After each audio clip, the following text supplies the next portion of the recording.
Welcome to the Two Grumpy Bastards podcast, where feelings aren't felt and snowflakes melt. Buckle up, it's gonna be a bumpy ride.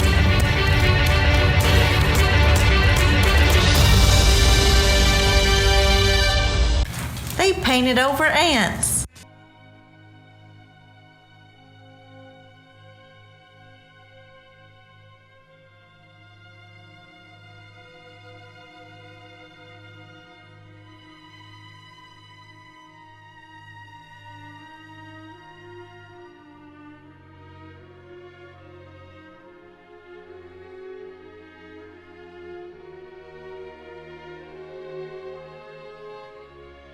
Jill Biden, their little entourage of people and like a photographer. Right away, like remember him coming up to me, trying to shake my hand. And I look at him, I don't have an arm. And my left arm is in this big ass cast, completely immobile. All I can do is move my head. My arm's gone. And he says, oh, and like kind of stands up and then like goes over to reach for my fingers because about an inch of my fingers are showing and just like grabs my fingers. Doesn't greet me or anything, just almost immediately starts talking about how their son served in the military. Doesn't say anything about what happened. My mom said that. She's like, I don't give a fuck. Say, I don't care what you guys fucking do. She's like, you better take care of him for the rest of his fucking life. I'm sitting there and he comes over to me and he leans over me. And I have a picture of this to prove it. I'll show you this picture that I have. He's like this close to my face and he's like, what do you want? And I said, what do you want? I said, what? He said, what do you want? And I'm just like confused. I just got blown up. I just fucking saw my friends die next to me. And I just want to be myself. And he's like, huh? And my mom's furious. And she's like, he said he just wants to be himself. He just wants to be him. All right, brother. So what's going on with you, man? Nothing much. So what's going on in the world? Oh my God. What isn't going on in the world, right? I mean, one of the reasons I reached out to you is because of the anniversary of the Afghanistan withdrawal. I think we live in a banana republic. I really do believe that. As you know, my friend, I'm not a always Trumper, not even close. I'm actually a guy that thinks DeSantis would be the best president. But what's going on with Trump is a pure and ridiculous usurpation of the Constitution and everything that is right and good in this country. This is the most corrupt administration in history, in my opinion. Not even close. I was a man in my 20s during the Clinton administration. I saw what was going down then. I thought, you got a guy that's an egotistical prick who is kind of subverting stuff, but I don't think Clinton really harmed things that much, except for the fact that he was married to somebody named Hillary. But now we've got people in power that don't care about the country anymore. They don't care about the Constitution. They don't care about anything that's going on. And so it's tough, bro. You know what I'm saying? I mean, it's tough. What do you think? I think it's yeah, I mean, I agree. I'm not I think I was, when I came to the military, I was raised apolitical. And whoever the commander-in-chief was, you support the person. And even when it came to Trump as well, I do believe that if he wasn't running, yeah, all this wouldn't be happening. And it's just like you're either one side or the other side. And I don't know what happened. I don't know how we got here. I don't even know how our military has changed, and now it used to be based on performance and merit, but now it's based on political ideology or supporting the latest trends. And yeah, the Afghanistan thing was that was so mismanaged, and it was at the cost of lives. And it just I think I shared some notes with Jimbo. I think the thing you could only be grateful for is that you did your job, you protected your team.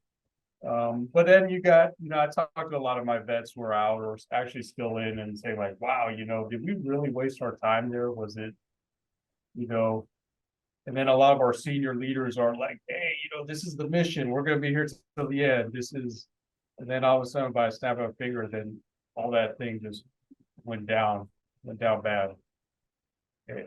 It's disappointing. You think there's smart people up there that would know this, and I don't know. It's just Yeah. So you and Jimbo, and I did not serve in Afghanistan. You and Jimbo did.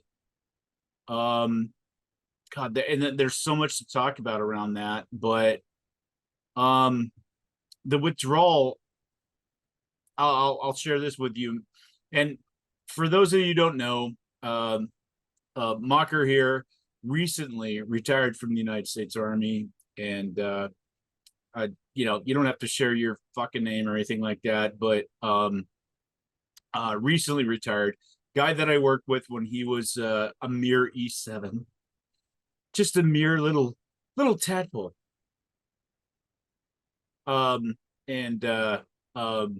Which is ridiculous to say, of course. But you went through it. You retired as sergeant major, which is the highest rank that an enlisted soldier can achieve in the United States Army. Just as hard to get to as the rank of general.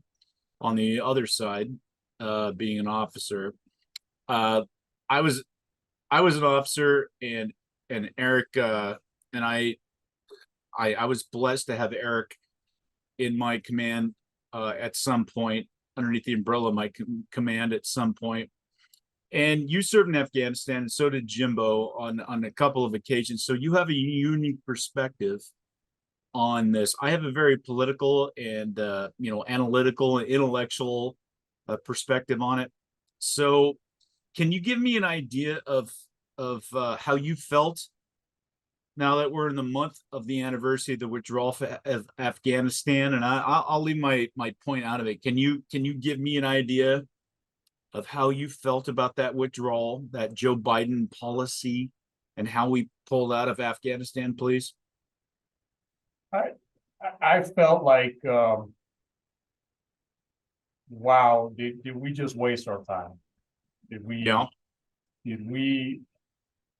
I feel like, and look, I get it. We don't want to be somewhere forever. I understand, but there should have been. Look at the country now. Now the women are back where it was started before 2001. They pull all the education, from the kids, the women. I mean, it just went back in time. You got people that are trying to leave that country. And what I find kind of heartbreaking is all the local Afghan people, all the villagers, all the contacts we made, all the promises that, yeah, we're going to be here. We're going to give you democracy. We're going to give you something good. And then now we left them with the villains down there. And to negotiate with the Taliban is absolutely ridiculous. I was, my first time in Afghanistan, I was ignorant because it's not Iraq. I think Afghanistan, if there is one word I call it enchanted, because it's a very strange world. It is the terrain is weird. You could have vegetation, green mountains, and then you can have complete desert. Then you can have ice. You can have snow. Right. There's different tribes, different languages. It's kind of like the Pacific Northwest up here in Washington State. It's like probably like that. So yeah, probably like that, and it's just like wow. And sometimes you're sitting there, you're thinking, wow, this is not going to be solved. There's just too many agendas. It's not too many cooks in the kitchen. There's just too many kitchens in this environment, and it is a tough nut to crack. I mean, you go back in history with Alexander the Great and all these people, the Soviet Union. Right. It's not an easy place to get your hands on. But when you serve and when soldiers deploy, there's a sense that we want to be optimistic, and then we get jaded at the end of our deployment. Like, oh, let's get out of here. It's time to go home. And stuff. And you want to believe that you're doing the right thing. So looking at it like that, the only thing I could take in kind of what Jimbo told me is just as long as you were there, as long as you protected your teammates, did your best you can, then you kind of leave with that. But disappointing. Let me ask you a very poignant question, Eric. Smart man, I respect your opinion. Did we, prior to that Biden withdrawal, did we fail in Afghanistan? Or did we succeed in our mission in Afghanistan? And that's a hard question to ask, and I apologize putting you on the spot like that, but I think our listeners be interested in knowing did we fail or did we succeed in Afghanistan? I think saying that if we were still there right now, in hindsight, if you look at it now, we were succeeding, because now look at what the Taliban is doing with their citizens right now. If you look at that, while we were still there with full force, yeah, they wouldn't be so bold. Yes, the attacks were happening and stuff like that, but they didn't take over the city of Kabul the way they did. I think that we lost, it was attrition, and we just lost our patience with it. I think I know you're being thoughtful, and I apologize, bud. So was it worth keeping a brigade there? I think it was. I think it's worth to have a brigade there, plus with the resources. I think providing maybe the people there some securities, maybe some hope. I don't like to use that word too much, but maybe saying, look, there is a chance to turn it around. If you look at Afghanistan, I think there was a time in the 60s, if you go to Kabul, it looked like a modern kind of city. I don't know. Sure. I'm not, a big historian guy, but if you go back, there was a point in time where Afghanistan was kind of modernized. Then it just went back to the dark ages with the Taliban and the invasion of the Soviet Union. So it's just, I really feel heartbroken for the people down there. All the KLEs, those key leader engagements that we were set out to do, and the relationships that we build. And there's just people that just want to live their lives. They don't, want to, live in their village, feed their families, take care of their families, and then for the environment it is now. Yeah, it's bad. So I've asked you a lot of open-ended questions. Let me ask you a very not open-ended question. Do you think the Joe Biden administration betrayed our entire mission and betrayed the Afghanistani people? Yeah, they definitely feel betrayed. It was poor. It was the planning of it just seemed so hasty. There was this date, and then everybody just left, and then probably all the resources, the security assets were probably pulled out. Who knows? And we lost some lives, and then you can see the images. The people holding on to those aircrafts as they were leaving the Kabul airport. I mean, that image right there just showed the whole world. And isn't it amazing? I mean, just between you and me, brother, and the two people listening to this podcast eventually, those images don't show up on TV. Those images don't show up on mainstream media. When we're going to do the actual podcast on this, which we're going to add this video to it, I'm going to read the names of all those soldiers who died, and we're going to play the bagpipes, and we're going to do what I don't think anybody knows the names of those 25 that died. And then we're going to show the video of a couple of those survivors who Joe Biden visited, who blew off and all that kind of thing. We're going to talk about this because, with everything else going on in the world, the fact that people don't think this is important, Eric, breaks my heart. It breaks my heart. These heroes that were there and that were fighting. I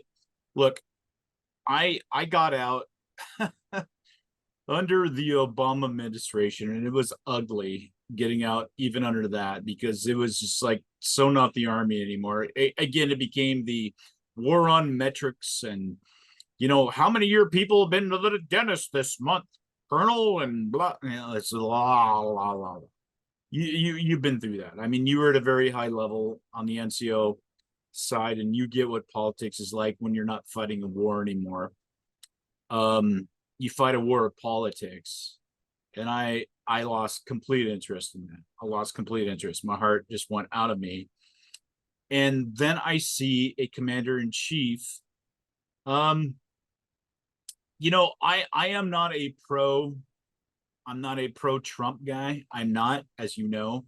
I think that the best thing he could possibly do is step aside and say, Ron DeSantis is my guy, and then put his effort behind that, and then we'll win the presidency, and then we'll sweep the Senate.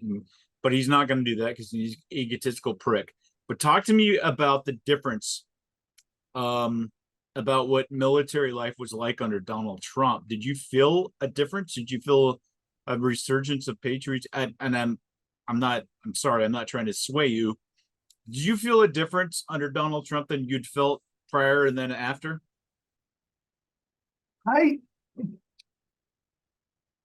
So it was interesting because, it was, I was in South Korea, so there was the tweet war. Interesting. Right? So you were like, oh my goodness, what's he going to say now to piss this guy off? I was,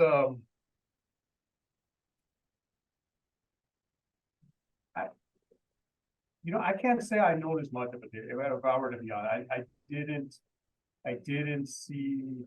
I know that he was looking at policies when it came to the DoD, but I didn't notice anything major. I mean, at least I didn't feel it like that. I did notice that we did the sense that our security posture around the world, that it was going to be a little heightened and taken more seriously. I think that's it. But yeah, honestly, I didn't really feel a big change into that. And maybe because maybe I wasn't tied into certain things and stuff like that.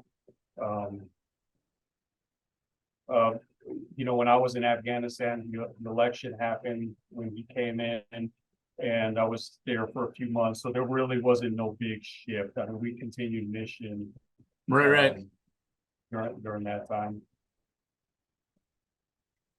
No, it's just interesting to me because I can't even what do you, and maybe the last point of discussion here is what are you getting from your soldiers that are still in now with the wave of wokeness that's, I don't know if it's affected the Army as much as it has some other branches. I've posted some famous videos on the Navy, on their pronouns, and the fucking Air Force, and that Space Force commander who basically said, I'm going to recruit people who are LGBTQ, whatever, above people who actually are really good at their job. So what is your thought as you were getting out? Because I got to be honest with you, Eric, I was so grateful that I fucking got out when I did before this wokeness hit, because I would not survive. I would survive 10 seconds. I'd be like, fuck off, shut the fuck up.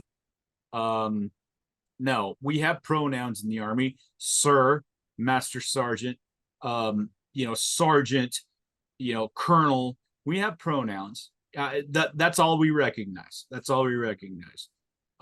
Stand at ease when you talk to a senior sergeant. Stand at attention when you talk to an officer, and you say sir. That's my fucking pronoun. And I'd still be that same way today. I would be. I'd probably last about 10 seconds. You work for me, you knew me, and you probably know that that's true. I probably last about 10 seconds in the modern military. Because if you and I know you're a fan of the podcast, like Russ says, when you and I all work together, we had like there's shitbag, there's patrol based shitbag and patrol based idiot. Which one are you gonna be in? And it was all in good fun, trying to keep people their egos checked, because that's important when you're training future leaders in the Army. So what's your concept now about what's going on with all that? You can only speak from the Army standpoint, but I'm fascinated to hear what you have to say about that. So I think, yeah, as I retired last year, so I think it was starting to get into that.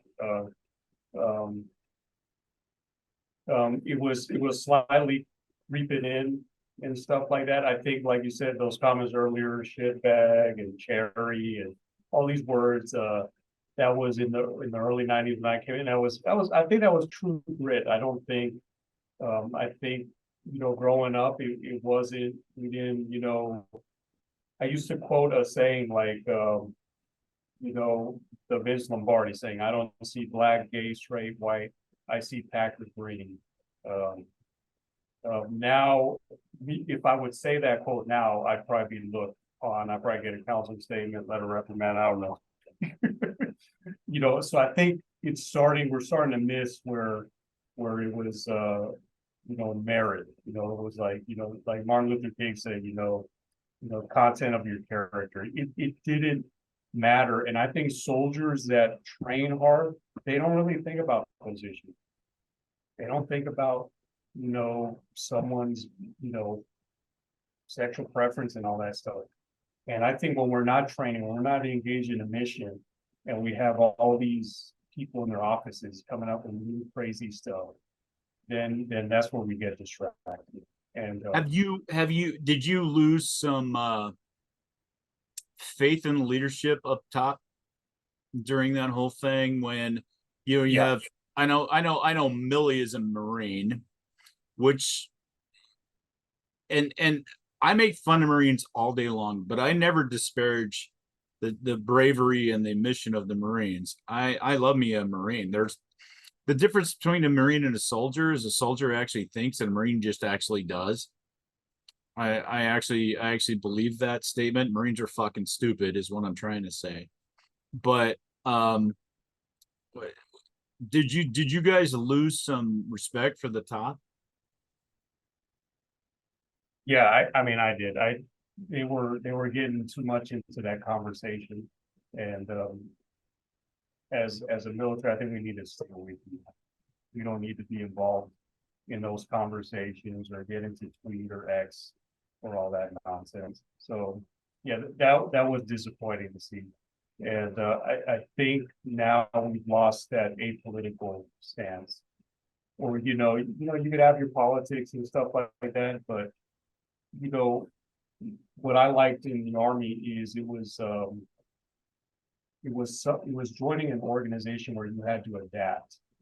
Now it's let's adapt it to the individual, and I think that's where we're losing that identity. No, I love it. I love it. So I just want to tell you this before we sign off, my bud, that my girlfriend thinks you are a movie star good looking. She is she sober? Most of the time. I mean, if she was sober all the time, why would the hell she be with this big old fat Viking? But No, you look great. I'm glad you're doing well, my friend. Yeah, you too, man. You look fantastic. I think we got a podcast partner here. I do. I think you got a career in this. I don't know. No. You guys are great. You know how much love you know how much love I have for you. I don't even need to say it. So no, those were good times, and those were times where we had a clear mission, and that was it. And and we took care of each other, and it didn't have all this nonsense. And it's I say this often to people that weren't there. we had a glut of talent there. It was just kind of weird how it all worked out. We just had a glut of talent, and I'm watching our kids getting getting up. They're becoming lieutenant colonels now, which makes me feel, Jesus Christ, how old am I? You know, they're all becoming lieutenant colonels now, and one of those. Oh my God! Are you, oh, okay? One thing, Eric, I got to ask you: are you not mad that the dress uniform that they gave them the old World War II shit, and we had to wear that fucking bus driver shit? My God, I'm so pissed. I look at these motherfuckers and I'm like, I would have looked so much better than you in those Oh, you would have. uniforms. Oh my God. I was built for those goddamn things. And I had to wear the bus driver. I mean, big white man. Fuck yes. Hello. With the World War II looking pinks and greens. That does piss me off, I gotta admit to you. But no, we were blessed to all be together. And every time I see one of the people that we considered kids get promoted or have another baby or anything like that, fuck, man, that means the world to me. And I'm glad you decided to jump on. Your perspective means the world to me on this, because I can be analytical about the Afghanistan withdrawal. I can be political about it. I did my time too, but it wasn't there. And yeah, that's a tough thing. So I gotta ask you before we jump off, did you watch that movie, The Outpost? I have not yet. I have not, but I heard really good things about it. Yeah, watch that. Watch that. I think it's the best movie made about the Afghanistan, the entire thing. And Scott Eastwood actually learns how to act. Of course, he channels his dad. There was 2 Medal of Honor winners in that battle awarded for, and they're both alive for the first time in American history. So for those of you that haven't watched it, go out there and check out The Outpost. Scott Eastwood actually channels his dad. He looks just like his dad and kind of acts like his dad in the whole thing. It was gratifying to see, because I always thought he was a bit of a pretty pussy before that. Say, look at me, I'm still good looking, I can surf and all that. But no, he earns his grind in that. And the history they get in that movie is perfect. It's perfect. I've me, I'm an old military history instructor, so don't fuck with me when it comes to history of the United States Army. And no, they got it right. They got it right. So anyway, Eric, anything else you got for the Two Grumpy Bastards podcast? No, just want to say that both you guys are wonderful. Keep doing what you're doing. That's it? That's all you got for us? And yeah, you don't want to say like, hey, Koop, you could lose some weight and maybe shave off the fucking beard, or no, it looks great. It looks good. I don't know about that, bro, but I was gonna shave it off for my birthday a week ago, but I chickened out, so I'll probably just, I don't know. I'll look like somebody that would show up at your cabin in the woods and want to chop some wood for you, and take your kids on a fantastical voyage. So you look like a certified Viking. Yeah, we'll probably keep it through the winter anyway now, because I'm actually really fat right now, incredibly fat right now, and so the beard hides my 4th chin, which is nice. So maybe we'll keep it that. But I'm back on the gym. I joined a gym again, and I actually ordered that whole Fight Club boxing thing. I used to do mixed martial arts and the whole thing, so that's going to be exciting. So I'll have it down in my garage, and I'll beat the shit out of somebody that, maybe I can put like AOC's like photo up on it. Yeah, that'd be kind of cool. I know. Fuck, I look like Santa Claus. Santa Claus is like cousin right now. It's like, let's go, Chris Kringle.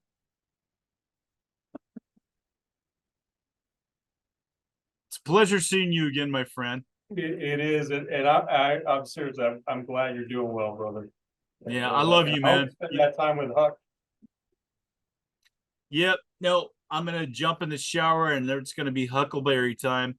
He's up there in age, brother. He's getting on 13. Yeah. And so I only have, it's like I was telling you on the text, I only have a few more, I don't know how much long, months or a year or something with him. And so I stretch it out. I adore that dog, as you know. So yeah, he's been good to me and I've been good to him. Actually, that's actually not true. We kind of like are dicks to each other all the time. And my ex-girlfriend, who knows us well, said, well, yeah, you're dicks to each other because you're the same guy all the time. And so is he. He's just you in a dog species. He's your soulmate. He is, and I adore him. So we're gonna go out and enjoy our day. And goddamn, it was so good to catch up with you. And I'm gonna tell you this right now, Eric. I'm going to lock you in to being a regular contributor to the Two Grumpy Bastards. Because you are so much better looking and so much more affluent and charming than either Russ and I. I mean, I wouldn't say I'm good that. looking in that big, if you want a big old Viking man kind of way, but no, you're locked in now. And if we make any profits, which is probably not today, we'll cut you in. We'll do the paperwork later. No, we're good, brother. But you and Russ's banter is classic. So no, you work with both of us, and you know our stuff, and you've been a big supporter over the years, and we appreciate it. I still think that we got some good shit going on, Russ and I. I'm probably the problem. I mean, we've been approached a couple of times, but it's like you need to tone your cunt and your fucks and your motherfuckers down. I'm like, I don't know that I'm willing to do that. I don't know. I think we can make it on our own because we're smart and we're right. And we could probably produce better because, I'm the one producing all this stupid shit and all that kind of thing. I get that, but we've been made a couple of offers and it's just like, but you gotta pare it down a little bit. You gotta tone it down a little bit. It's like, no, this is who we are. I mean, this is the point that we wanted to come at this with this whole thing. And I don't know, maybe I'm wrong, Eric. Maybe I should take the money and run. It's not that much money, by the way. I don't know, but I appreciate the fact that you like who we are and you jumped on. no, I appreciate you guys. You guys kept me going. There were some times where it was a good way to kind of good escapism in a good way. Well, God bless you, my friend. No, God bless you guys as well and stuff. And great seeing you. Thank you, man.